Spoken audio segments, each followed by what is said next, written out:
Perkenalkan, nama saya Bernadetta Alisa, NPM 2043043. Saya dari Prodi Hubungan Internasional Universitas Samudra Surakarta. Hari ini saya akan menjelaskan tentang neoliberalisme dan neorealisme. Yang saya ambil kasusnya hari ini adalah Perang Dagang Cina-Australia. Mengutip CNBC pada Jumat 18 Desember 2020, Cina merupakan mitra dagang terbesar dan tujuan ekspor utama Australia. Australia merupakan salah satu negara yang lebih banyak mengekspor dibanding mengimpor dari Cina. Pada tahun 2018 sampai 2019, Cina mengambil porsi 32,6% dari semua ekspor Australia, yaitu sekitar 153,2 miliar dolar Australia atau sekitar 116,79 miliar dolar US. Ekspor terbesar sejauh ini adalah biji besi. Hubungan antara kedua negara ini memburuk sejak Australia mendukung seruan untuk penyelidikan internasional atas penanganan virus corona di Cina, yang pertama kali dilaporkan di kota Wuhan di Cina. Bulan lalu, kantor berita Australia melaporkan bahwa kedutaan besar Cina di sana telah mengancam pemerintah Australia dan menyerahkan daftar dugaan terhadap Canberra. Pemerintah Australia menyatakan kekecewaannya dengan keputusan ini. Sebelumnya, produk lain dari negara itu seperti selai juga kena tarif tinggi di Mei 2020 lalu. Hubungan perdagangan memburuk tajam antara Cina dan Australia sejak Canberra menyerukan penyelidikan internasional tentang asal-usul pandemi virus corona pada April 2020. Cina menganggap hal tersebut sebuah provokasi.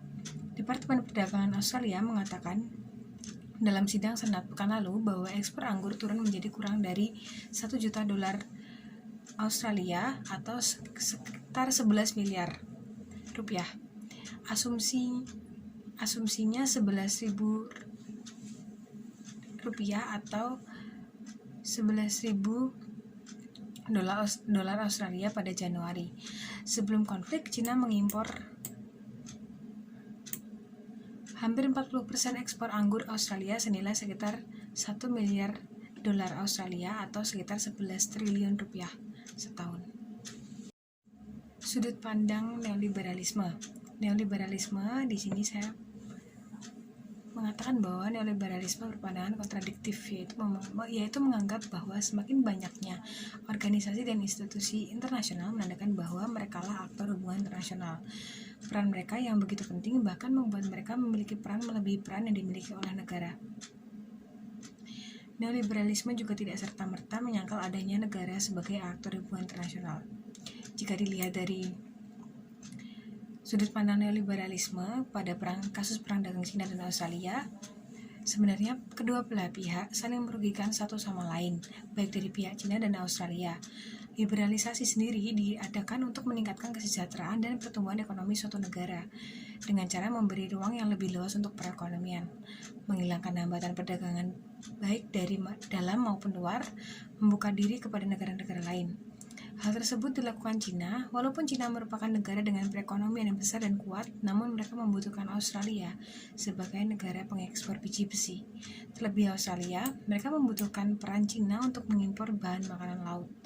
Meskipun sulit untuk menghitung biaya perang dagang, penelitian US Asia Center menunjukkan total nilai ekspor tahunan ke Cina di 5 industri yang terkena dampak sanksi adalah sekitar 19 US dollar, sedangkan pemerintah Australia akan tetap mempertahankan nilai-nilai yang mereka anut.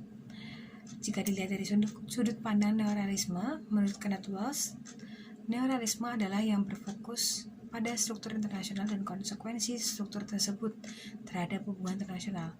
Walsh menyatakan bahwa sistem bipolar bersifat superior dari sistem multipolar karena menyebabkan stabilitas internasional yang lebih besar, dan oleh karena itu keamanan dan perdamaian dunia lebih baik.